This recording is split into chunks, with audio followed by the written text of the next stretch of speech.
नमस्कार मित्रांनो, रमण सोनाली या कथेचा आपण बघणार आहोत भाग 39। बापरे, एखाद्या व्हायरसपेक्षाही डेंजरस आहे ही बाई। एकदा घरात घुसली की जायचं नावच घेत नाही। एक वेळ तो व्हायरसही लाजून निघून जाईल, पण हिला कशाचीच लाज वाटत नाही। रमणने दार लावत सुटकेचा निश्वास सोडला। सोनू, ही ना AK-47 पेक्षाही डेंजरस आहे बघ।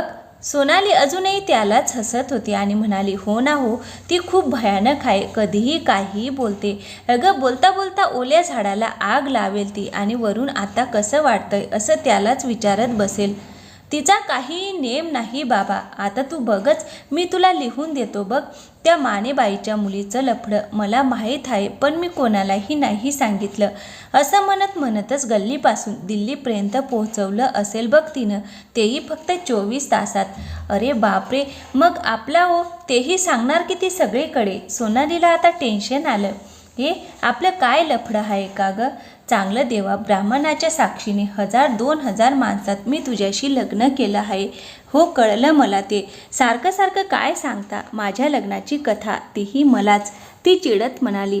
आता तुला काय झालं ग इतकं वैतागायला? अहो, खरंच मला टेन्शन आलंय। काय म्हणतील लोक, काय विचार करतील आपल्याबद्दल? अगं, लोक काय म्हणतील ते म्हणू दे, लोकांचं कामच आहे ते। आणि आपण दोघे नवरा बायको आहोत, उलट तिला सगळे वेड्यात काढतील। आता कळलं ना तुला, मी तिला का घरात घेत नाही, आणि आता पुन्हा तिला घरात घ्यायचं की नाही ते तूच ठरव। मी नसलो की ती येत असते, मला माहीत आहे, कारण तू तिला येऊ देतेस। हिच्यामुळं ना स्वतःच्या घरात पण प्रायव्हसी नाही उरली आपली। तूच तिला खूप गोड गोड बोलत असतेस ना। मी बोललं तर जाऊ द्यावं, शेजार धर्म आहे, आता भोगा शेजार धर्माची फळं, तो तिला चिडून म्हणाला। आणि ती खाली मान घालून गुपचूप त्याचा ओरडा खात होती। आणि इतक्यात त्याला अमितचा फोन आला त्याच्याशी बोलण्यासाठी, म्हणून तो बेडरूमच्या गॅलरीत गेला। आणि इतक्यात पुन्हा बेल वाजली आणि ती दार उघडायला घाबरली। पुन्हा जर तीच असेल तर? तिला आत घेतली म्हणून मला रमणराव कच्चच खातील। काय करू, उघडू की नको? यातच 5 मिनिटं गेली। बेल वाजायची थांबली। तिलाही वाटलं बरं झालं, गेली पिढा, पण पुन्हा बेल वाजली। काय करू, दुसरंच कोणी असेल तर? काय म्हणतील की घरात असून मुद्दाम दार उघडत नाही, काय विचार करतील, उघडू की नको? उघडतेच असं म्हणून तिनं आता आठवणीने मानेवरचं ते लव बाईट्स लपविण्यासाठी खांद्यावरून पूर्ण मान झोकेपर्यंत पदर घेतला। दार उघडणार इतक्यात पुन्हा म्हणाली, नको, नाहीच उघडत। ती बया अजून कोणाला सोबत घेऊन आली असेल तर? आज सॉरी, तिशाची इतकी चांगली बोलली म्हटल्यावर ती आता ते घरी नसताना यायला घाबरणार नाही, पण हे मलाच ओरडतील आणि पुन्हा तर मग पटापट लागोपाठ खूप बेल वाजली तसा रमण हॉलमध्ये आला आणि म्हणाला, अगं सोनू, काय हे दरवाजा का नाही उघडत? अहो, मला वाटलं तीच असेल परत तर, तुम्ही मला ओरडणार म्हणून। ती गाल फुगून म्हणाली, अगं बघ तरी कोण आलंय? आणि तुम्हाला कसं माहीत? सांगतो आधी, दार तरी उघडू दे। आणि त्यानं दार उघडलं तसं त्याचे सगळे मित्र त्याला शिव्या घालतच आत आले। साल्या, किती वेळ लावलास दार उघडायला? काय करत होतास हा दिवसाढवळ्या? तुला डिस्टर्ब तर नाही ना केलं? असं ते म्हणाले तशी सोनाली लाजून किचनमध्ये पळाली। ते त्याला गुद्दे मारत होते आणि तो अरे ऐका तरी माझं असं त्यांना म्हणत होता। आणि त्याच्या ओठाकडं पाहून अभिजित म्हणाला, अरे हे बघा काय झालं आहे याच्या ओठांना, आपला शूर शिपाई जखमी झाला आहे। अरे देवा, यांना पण दिसली यांच्या ओठाची खून। स्वारींनी लपवायला नको का? रमणराव पण ना मास्क घालून यायला काय झालं होतं यांना? आता सोनालीला तर खूप लाज वाटत होती। कुठून बुद्धी सुचली आणि मी असं केलं? नवरा माझा प्रायव्हेट आहे, पण ही प्रायव्हेट गोष्ट आम्ही बाहेर न जाताही पब्लिक होत होती, कोणालाही कळू नये म्हणून तर तो आज घरी राहिला होता, पण आज सगळे त्याच्याच घरी येत होते।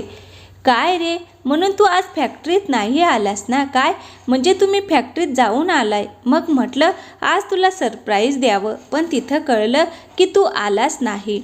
मग म्हटलं आलोय तर आता तुला भेटल्याशिवाय जायचं नाही। आणि आजारी आहे की काय कोणास ठाऊक, अंथरुणात झोपला असेल असं आम्हाला वाटलं, पण हा तर चांगला अंगूर खात बसलाय सुट्टी घेऊन. सोनाली त्यांचं सगळं बोलणं ऐकत होती. रमणला त्यांच्या दंग्यानं तिचं भानच राहिलं नव्हतं. नुसता गोंधळ घातला होता त्या सगळ्यांनी. मग सचिन म्हणाला, काय रे रमण, कसं झालं हे आम्हाला पण सांग की. काही टिप्स पण दे की, आमचं लग्न झाल्यावर आम्हाला उपयोगी येतील तेवढ्याच. मला काय विचारता आणि आत्ताच टिप्स घेऊन त्याचा उपयोग होत नाही. पाण्यात पडल्यावर आपोआप पोहता येतं, तसं लग्न झाल्यावर आपोआप सगळं होतं, कळलं.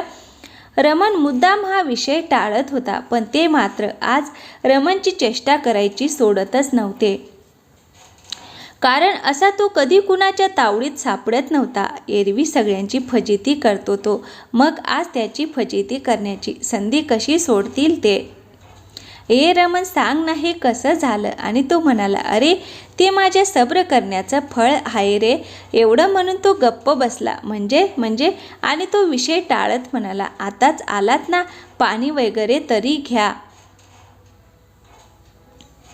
आधी नाही आम्ही काही घेणार नाही, तू सांग आधी, मग मरा तसंच. तोही म्हणाला, सोनाली नसती तर त्याने कदाचित हे किस्से रंगवून सांगितले असते. आणि तो कोणतीही गोष्ट बोलताना लाजत नव्हताच मुळी, पण तिला काय वाटेल म्हणून तो बोलत नव्हता. आज पहिल्यांदा त्याला ऑड वाटत होतं. मग तो त्यांना हळूच म्हणाला, तुम्हाला ऐकायचंच आहे का. सगळे एकसाथ हो म्हणाले. मग चला टेरेसवर. दुपारची वेळ होती. वातावरण पावसाचं होतं, थंड पण पाऊस नव्हता. सगळे फार उत्सुकतेने त्याच्या मागे गेले आणि सोनालीला हायसं वाटलं. बरं झालं गेले ते. रमणराव आता घेतील सांभाळून त्यांना. आणि वर जाऊन त्यानेच एकेकाची धुलाई करायला सुरुवात केली. हरामखोरांनो, काय फालतूगिरी लावली रे. सांगा, ती घरात आहे ना, ती सगळं ऐकत होती. आपली असली फालतूगिरी ऐकून तिला काय वाटेल तुमच्याबद्दल. माझं सोडा, मी तर तिचा नवरा आहे, मला ती चांगलीच ओळखते, पण तुमची इमेज जाईल ना. रमणला बायकोसमोर मित्रांची प्रतिष्ठा टिकून राहावी असं वाटत होतं. कारण तो जसा सगळ्यांचा लाडका जान जिगर होता, तसाच ग्रुपमधला प्रत्येक मित्र त्याला तितकाच प्रिय होता. आणि आपल्या मित्राला आपल्या बायकोनी सुद्धा नावं ठेवता कामा नयेत असं त्याला वाटत होतं. त्याचं म्हणणं त्यांनाही पटलं. कारण वहिनींसमोर आपली इमेज चांगलीच असली पाहिजे. फाजीलपणा काय तो मित्रांसमोर करायचा. आणि त्याचे मित्र त्याला चिडवत म्हणाले, पण तू केव्हापासून हा विचार करायला लागलास रे. आज सकाळपासूनच.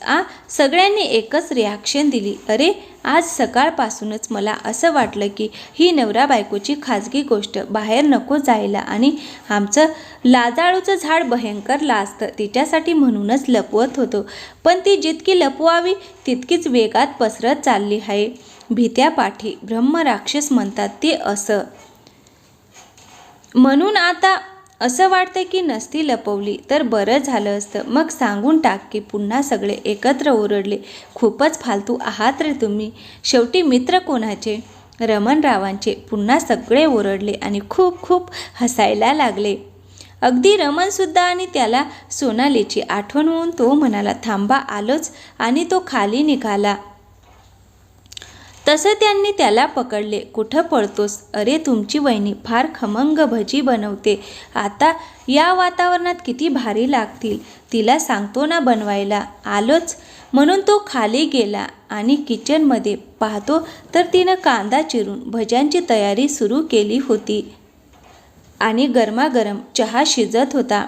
ते पाहून त्याला तिचं फार कौतुक वाटलं. अगदी अन्नपूर्णा हाये माझी सोनूराणी. तिला माझ्या मनातलं सगळं कळतं. आणि त्याला पाहून ती म्हणाली, अहो बरं झालं आलात, मीच फोन लावणार होते. चहा गाळते मी, घेऊन जा बरं. हो म्हणाला. आणि मग म्हणाली, अहो.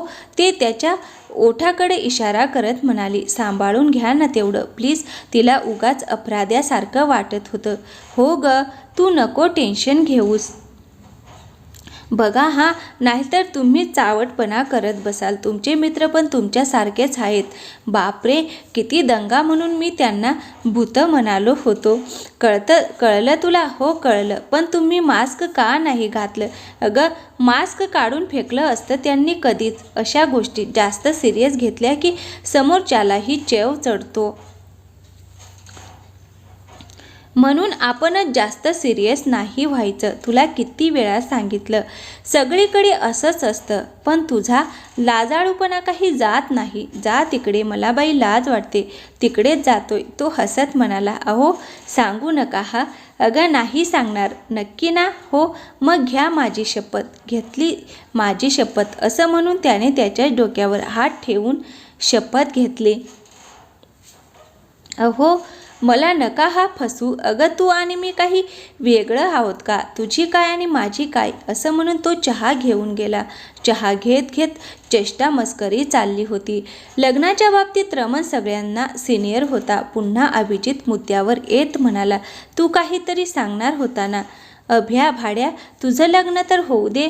मग बघ तुला स्वागरात तरी साजरी करू देतो का? नाही तुझी हालत खराब केली तर. रमण हे नाव लावणार नाही. नकोच लावूस, कारण आता तुझं दुसरं नाव आहे की तेच लाव. अहो, असं म्हणून सगळे हसत होते. रमणचं लग्न झालं तेव्हाही त्याचे मित्र त्याला असाच फोन करायचे, रात्रीचे त्याची गंमत करण्यासाठी.